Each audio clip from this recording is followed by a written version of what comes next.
네, 오늘은 크신 하나님이라는 제목으로 말씀을 전하도록 하겠습니다.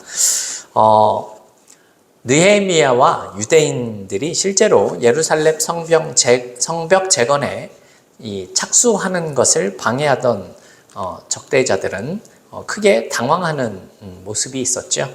그래서 그들이 조롱 섞인 언어 폭력을 행사하는 모습이 우리가 지난주에 살펴본 내용입니다.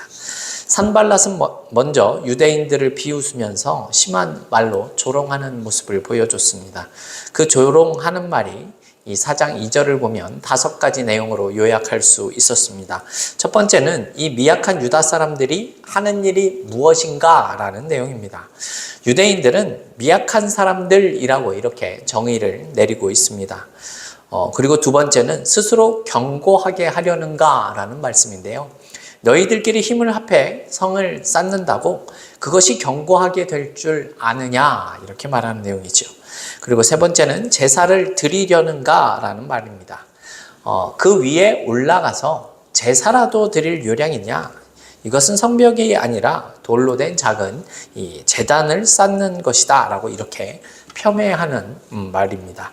또 네 번째는 하루의 일을 마치려는가 인데요. 이 성벽이 무너진 지 141년이 지나도록 쌓지 못했는데 지금 하루 일한다고 해서 그것이 될 수 있겠느냐라는 뜻입니다. 또 다섯 번째, 불탄 돌을 흙 무더기에서 다시 일으키려는가라는 내용인데요. 아마 제대로 된 돌도 구할 수 없을 것이다 라는 조롱입니다. 이런 말을 산발랏이 할 때에 옆에 있던 도비아는 또 한 마디 거드는 모습이 나오죠. 무슨 말입니까? 그들이 건축하는 돌 성벽은 여우가 올라가도 곧 무너지리라 이렇게 말을 하고 있었다라는 겁니다. 이렇게 조롱하는 모습에 대해서 느헤미야는 4절에서 직접 항의를 하거나 감정적으로 대응하지 않고 하나님께 기도하는 모습을 보여주고 있었습니다. 느헤미야는 그들을 이 자신의 개인적인 대적이다라고 생각을 하는 것이 아니라 하나님의 이 거룩한 사역을 낙담시키려고 하는 하나님의 대적으로 생각하고 하나님 앞에 기도하는 것이었죠. 하나님의 대적이니 하나님께서 빨리 그들을 처리해달라라는 뜻으로 하는 기도였다라는 것입니다. 이런 상황에 대해서 어떠한 모습이 보여지고 있는 것입니까? 적대자들의 조롱에도 불구하고 유대인들이 기도하는 가운데 온 마음을 다해서 성벽을 중수하는 모습이 나타나고 있었습니다. 그 결과가 어떻습니까? 성벽이 전부 연결이 되어졌다라고 이야기를 했고 그 높이가 절반에 이르도록 쌓을 수 있었다라고 이야기를 하는 장면이 지난주에 우리가 살펴본 내용이었습니다. 이에 대적이 지금 어떠한 모습을 보여주고 있는 것입니까? 7절과 8절 말씀을 제가 읽어보겠습니다. 산발랏과 도비야와 아라비아 사람들과 암몬 사람들과 아스돗 사람들이 예루살렘 성이 중수되어 그 허물어진 틈이 메꾸어져 간다 함을 듣고 심히 분노하여 다 함께 꾀하기를 예루살렘으로 가서 치고 그곳을 요란하게 하자 하기로 이렇게 말씀하고 있습니다. 자신들의 비웃음과 조롱을 했음에도 불구하고 유대인들이 이 느헤미야와 함께 성벽을 복구해 나가자 이제는 이들이 물리적인 공격을 계획하는 모습을 보여줍니다. 그의 대적들도 점점 세력이 확대되는 모습이 나타나는데요. 그동안 산발랏을 중심으로 하여 도비아와 이 게셈이 함께 회방을 했었습니다. 우리가 두 번째 시간에 제가 말씀을 드린 적이 있지만 산발랏은 예루살렘 북쪽에 있는 사마리아 지방의 유력한 지도자였습니다. 도비아는 예루살렘 동쪽에 있는 암몬 지방의 유력한 지도자입니다. 그리고 게셈은 예루살렘 남쪽에 있는 아라비아 사람들의 지도자였습니다. 그런데 여기에다가 이 예루살렘의 서쪽에 있었던 이 아스돗 사람들이 합세를 하게 됩니다. 결과적으로 사방이 적인 그런 상황이 되어버렸다라는 겁니다. 그러니까 예루살렘을 둘러싸고 있는 동서남북 모든 지역의 사람들이 지금 예루살렘 성벽을 쌓는 일에 방해를 하고 나섰다라는 뜻이 되는 것이죠. 게다가 이번에는 그냥 조롱을 하는 그런 정도의 모습이 아니라 그들끼리 이 연합군을 형성을 해서 예루살렘으로 가서 치고 그것을 요란하게 하자, 이렇게 구체적인 공격의 계획을 세우는 모습이 보여지고 있다는 겁니다. 그래서 구절을 보게 되면 이들이 파수꾼을 두게 되고 밤낮으로 방비를 하고 있는 모습이 보여집니다. 하지만 이들이 결국은 이 위기를 맞이하는 모습이 보여지죠. 10절 말씀을 보게 되면 이들이 육체적인 한계를 경험하는 모습이 나타납니다. 10절을 우리 같이 읽어보겠습니다. 유다 사람들은 이르기를 흙 무더기가 아직도 많거늘 짐을 나르는 자의 힘이 다 빠졌으니 우리가 성을 건축하지 못하리라 하고, 이렇게 말씀합니다. 그들은 방해꾼들로 인해서 성벽을 쌓는 일을 서두르고 있었던 것 같습니다. 아마도 쉬지 않고 최선을 다해서 하루하루 성벽을 쌓아 나갔겠죠. 그랬더니 이제 육체적인 한계를 경험하는 단계가 된 것이죠. 돌아보니 아직도 할 일이 많이 남아 있음에도 불구하고 이들이 힘이 다 빠졌다, 이렇게 말을 하는 상황이 되어진 겁니다. 여러분, 우리가 잘 알다시피 인간은 기계가 아니기 때문에 휴식 시간이 보장되어야 다시 일을 시작할 수 있는 겁니다. 휴식은 반드시 필요합니다. 그러므로 이런 위기를 극복할 수 있는 방법은 사실 의외로 간단하죠. 조를 짜서 교대로 일을 하고 또 휴식을 가지는 것이 필요한 겁니다. 최소한의 쉼과 휴식을 보장해 줌으로써 해결할 수 있는 일이 된다라는 것이죠. 그런데 이런 모습을 보면 우리 교회 안에서의 모습도 우리가 좀 생각을 해볼 수 있는 모습이 있습니다. 교회 안에서도 사실 어떤 분들이 정말 특별한 열심을 내시는 분들이 있는 것이 사실입니다. 봉사하는 사람들 가운데 자신의 몸을 사리지 않고 지나치게 열심히 하시는 그런 성도분들이 계십니다. 그런데 어느 날을 왜 나만 힘들지? 이런 불편한 마음이 생기기도 하지요. 그래서 우리는 적당한 쉼이 필요하고 적당한 휴식이 필요하다라는 겁니다. 이렇게 자신을 관리하여야만이 탈진을 피할 수 있다라는 것이죠. 그런데 여기서 나오는 이런 육체의 한계보다 더 큰 문제가 보여지게 됩니다. 그것이 무엇입니까? 그들의 마음이 낙심하는 것에 있다라는 겁니다. 10절의 마지막을 보면 우리가 성을 건축하지 못하리라, 이런 말씀이 나오죠. 이 한 문장 속에서 우리는 그들의 마음이 이제 뭔가 낙심하는 듯한 모습이 있다라는 사실을 발견하게 됩니다. 사실 이 육체적인 피로라는 것은 어느 정도의 시간이 지나면 회복이 되게 되지만 우리의 마음이 낙심되어 있으면 사실 힘이 생기더라도 의욕이 생기질 않습니다. 그래서 마음의 낙심이 더 무서운 모습으로 나타날 수 있다는 거죠. 무엇인가 하면 우리가 생각하는 그 앞에 비전을 아예 상실하게 되는 모습이 될 수도 있다는 겁니다. 낙심한다라는 말은 한편으로는 이 믿음을 잃는다라는 뜻을 가지는 것이죠. 그리고 어떤 특성이 있냐 하면 이 낙심이 전염력이 매우 강합니다. 금방 옆 사람에게 전파되기도 하고 함께 의욕을 상실하는 모습이 나타나기 때문에 그렇다는 것이죠. 사실 이 과거에 이 초대교회 때에 사도 바울이 활동하던 시절도 매우 어려운 시절이었습니다.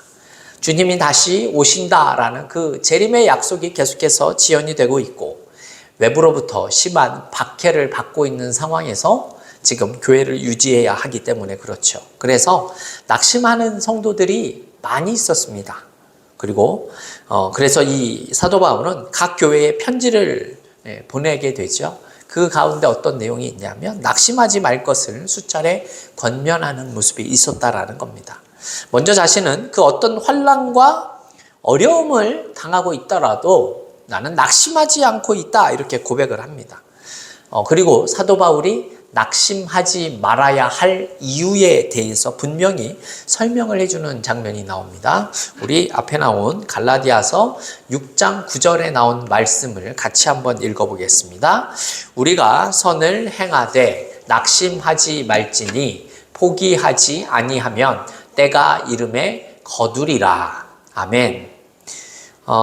이 말씀을 보게 돼도 우리가 알 수 있는 것이 무엇이겠습니까? 우리의 현실이 아무리 암담해도 성령님께 아뢰고 교제함으로써 우리가 위로를 얻을 수 있다라는 것이죠.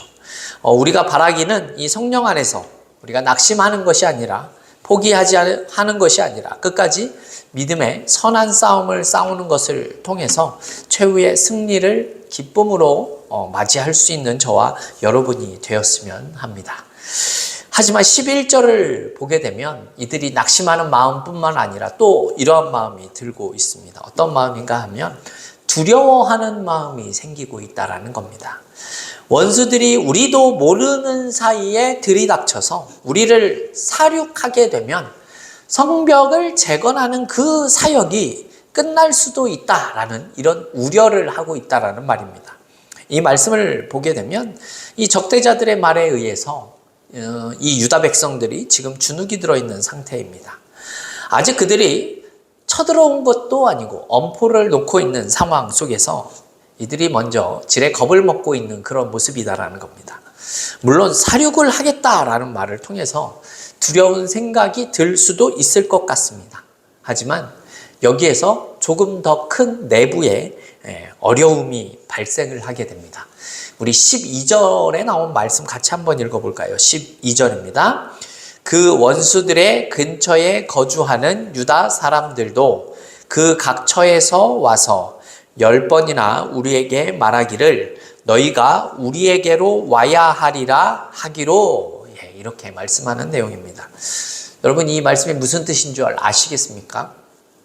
원수들의 근처에 이 거주하고 있었던 이 유다 민족 사람들이 있는데, 이 유다 민족 사람들이 이 성벽을 재건하는 가족들이 그곳에 있는 겁니다. 그러니까 이 원수들이 있는 근처에 살고 거주지를 가지고 있는 사람들 중에 성벽 재건을 하고 있는 사람들이 있다라는 거죠. 근데 그 사람들에게 가족들이 10번이나 찾아와서 그만하고 이제 집으로 돌아와라, 이렇게 이야기를 하고 있는 사람이다라는 겁니다. 대적들의 근처에 살고 있었던 사람들이 이제 이 너희들이 위험한 일을 당할 것 같으니 이제 그만하고 집으로 돌아와라 라는 사실을 10번이나 지금 이야기하고 있다라는 겁니다. 예를 들면 아무개야 위험하다. 지금 산발랏의 군대가 재건하고 있는 성벽을 재건하고 있는 너희에게로 가고 있다. 너희가 거기에서 그 성벽 재건하다가 죽을 수도 있으니까 이제 빨리 집으로 돌아가야 된다. 이 이야기를 지금 10번을 반복해서 하고 있었다라는 내용입니다. 산발랏과 도비야와 게셈과 아스돗 사람들이 자신들과 가까이에 사는 유다 사람들에게 지금 소위 요즘 말로 하면 가짜 뉴스를 퍼뜨리고 있는 겁니다. 마치 곧 쳐들어갈 것처럼 소문을 퍼뜨리고 있는 겁니다. 그래서 성벽 공사에 참여하고 있는 이 사람들을 도로 데려오게 해서 이 성벽 재건을 방해하고자 하는 그런 전략을 짠 것이다라는 거죠. 그런데 지금이 어떤 상태라고 했습니까? 육체적인 필요가 한계에 달했고 낙심이 찾아와 있는 상황입니다. 거기다 공포심과 경계심으로 정신적인 충격이 심한 상황이 된 겁니다. 그런데 이웃 사람들과 가족들이 와서 하는 말이 빨리 돌아와라, 이런 이야기를 계속해서 하고 있는 상황이다라는 겁니다. 위기의 상황이 되었죠. 그렇다면 이런 위기의 상황에서 느헤미야가 지금 어떠한 모습을 보여주고 있는 것이겠습니까? 우리 13절과 14절 말씀을 같이 한번 읽어보겠습니다. 내가 성벽 뒤에 낮고 넓은 곳에 백성이 그들의 종족을 따라 칼과 창과 활을 가지고 서 있게 하고 내가 돌아본 후에 일어나서 민족들과 귀족들과 민장들과 남은 백성에게 말하기를 너희는 그들을 두려워하지 말고 지극히 크시고 두려우신 주를 기억하고 너희 형제와 자녀와 아내와 집을 위하여 싸우라 하였느니라. 아멘. 오늘 본문은 좀 특징적인 내용이 있습니다. 7절부터 12절까지랑 이 13절과 14절을 보게 되면 자칫 우리는 그냥 쉽게 넘어갈 수 있는 모습이 있지만 중요한 변화의 모습이 나타나고 있다는 겁니다. 어떠한 변화인가 하면요, 인칭의 변화가 있습니다. 7절부터 12절의 인칭을 보면 우리라는 말이 사용됩니다. 9절에서 우리가 우리 하나님께, 10절에서도 우리가, 11절에서도 우리의, 12절에서도 우리에게로 계속해서 우리라는 인칭을 쓰고 있었는데요. 13절과 14절에 기록되어 있는 모습은 어떠합니까? 13절을 보면 내가 라는 말이 나옵니다. 그리고 14절에도 내가 돌아본 후에 이렇게 말을 합니다. 즉 지금 주어가 바뀌어 있습니다. 이것이 뜻하는 바가 무엇입니까? 느헤미야 한 사람의 믿음과 결단이 지금 얼마나 중요한 역할을 하고 있는지를 보여주는 장면이다라는 것입니다. 위기의 순간에 모두가 낙심하고 있을 때 지도자 한 사람의 리더십이 지금 매우 중요한 역할을 하고 있다라는 겁니다. 위기의 순간을 돌파하기 위해서는 사실 깨어있는 한 사람이 중요한 겁니다. 위기의 순간에도 느헤미야가 지금 흔들림이 없는 모습을 보여주고 있다라는 사실이죠. 지금 백성들 사이에는 어떠한 모습이 나타납니까? 부정적인 생각과 낙심이 퍼져가고 있는 상황입니다. 그런데 그러한 것을 떨쳐버리고 이제 느헤미야가 구체적인 두 가지 계획을 세우고 있습니다. 첫 번째가 무엇인가 하면 육적인 무장입니다. 이들은 실제적으로 전투를 준비하는 장면이 나옵니다. 우리가 읽어본 13절을 보게 되면 이런 말씀이 있죠. 내가 성벽 뒤에 낮고 넓은 곳에 백성이 그들의 종족을 따라 칼과 창과 활을 가지고 서 있게 하고 이렇게 말씀합니다. 무장한 파수꾼을 세워서 대적들의 기습에 대비하고 있는 모습인 겁니다. 성벽 뒤에 이 낮고 넓은 곳에 이 백성의 종족대로 이 칼과 창과 활을 가지고 서 있도록 했습니다. 대적들이 염탐을 하게 되었을 때 잘 보이는 곳에 서 있는 것이죠. 그래서 대적들이 보기에 이 예루살렘의 방어를 이들이 철저히 하고 있다라는 사실을 보여주기 위한 전략이다라는 겁니다. 실제로 이 방법은 통하게 됩니다.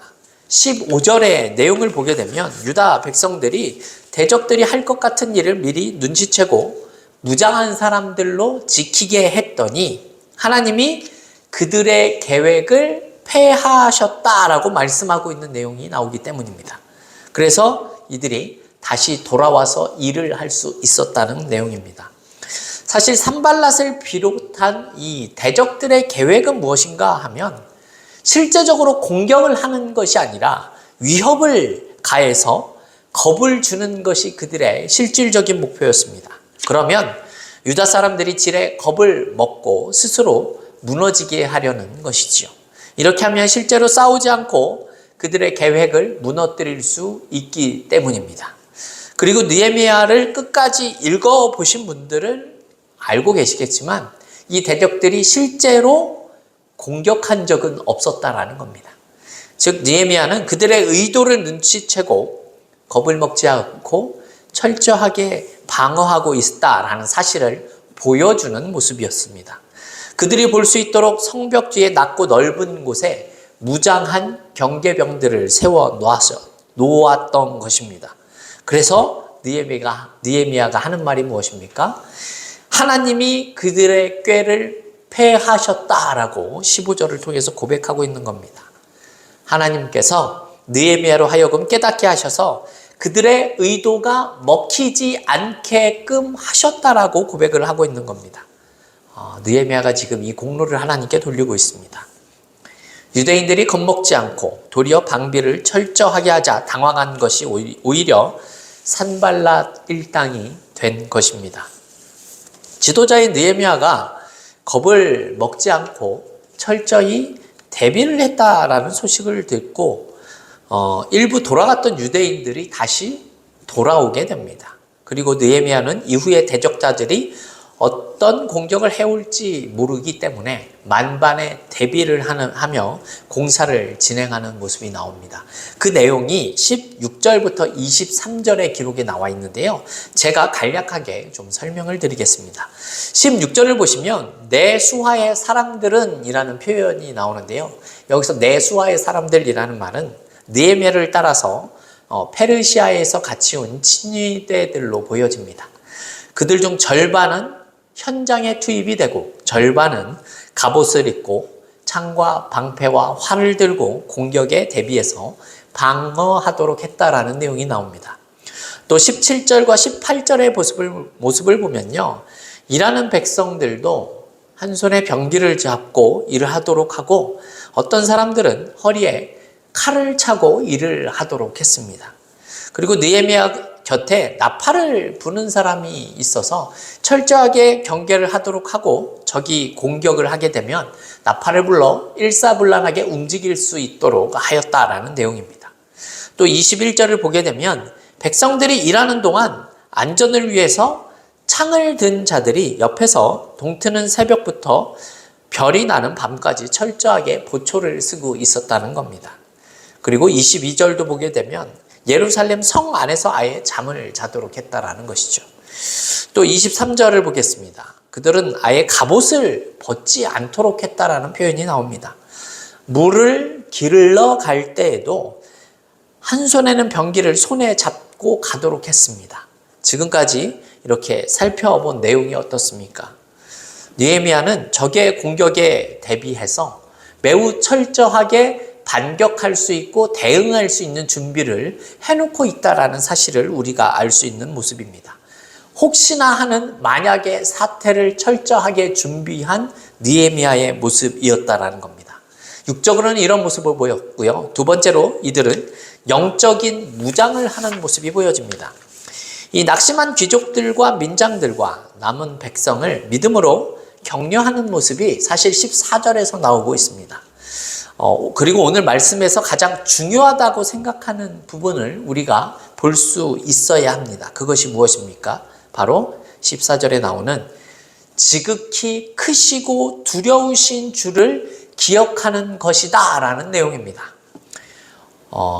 오늘 본문을 통해서 우리가 이 세상을 살아가면서 만나는 어려움과 두려움과 낙심을 이길 수 있는 모습을 우리가 발견할 수 있다라는 것이죠. 그것이 바로 무엇입니까?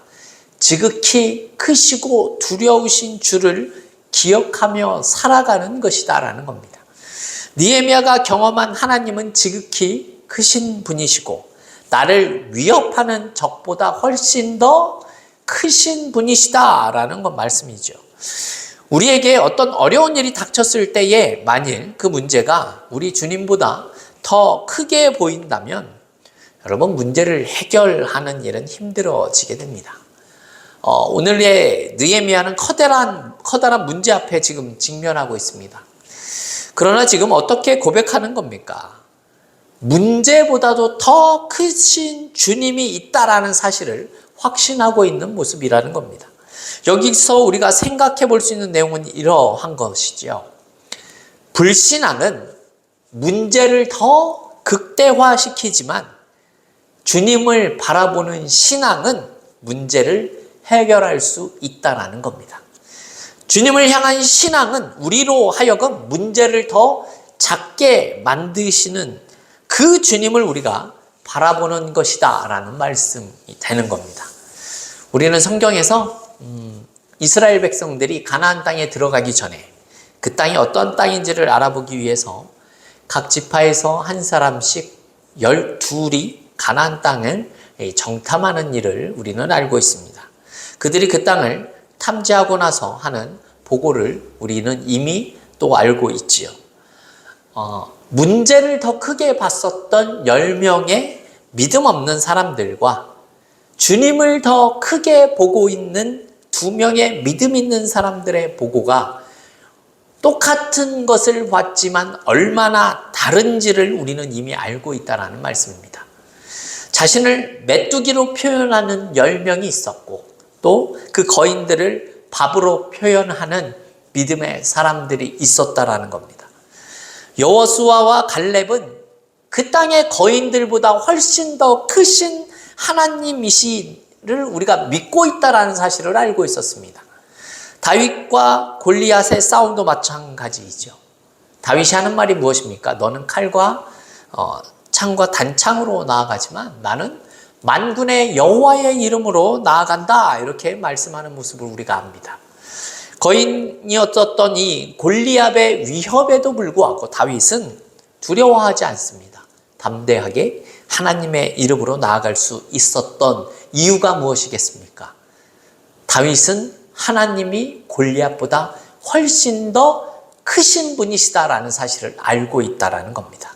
이렇다는 말은 우리가 진정으로 두려워해야 하는 분은 바로 하나님이 되어져야 한다라는 말씀입니다. 우리 오늘 보면 14절 말씀을 다시 보면 이런 표현이 또 나옵니다. 지극히 크시고 두려우신 주를 기억하라 하고, 이 말씀. 우리가 이 세상을 살아갈 때에 기억해야 하는 것이 바로 이렇게 크고 두려우신 하나님을 기억하며 살아갈 수 있어야 한다라는 말씀입니다. 더세움교회 성도 여러분, 이것이 바로 두려움을 극복하는 비결입니다. 하나님을 기억할 때 용기와 힘을 얻을 수 있고 담대함을 얻을 수 있는 것입니다. 그런데 문제는 많은 믿음의 사람들이 신앙생활의 가장 기본이 되는 이 내용을 자주 잊어버린다라는 사실이 있습니다. 제가 좋아하는 이 시편 23편을 보게 되면 4절에서 이런 말씀이 나옵니다. 내가 사망의 음침한 골짜기를 다닐지라도 해를 두려워하지 않을 것은 주께서 나와 함께 하심이라입니다.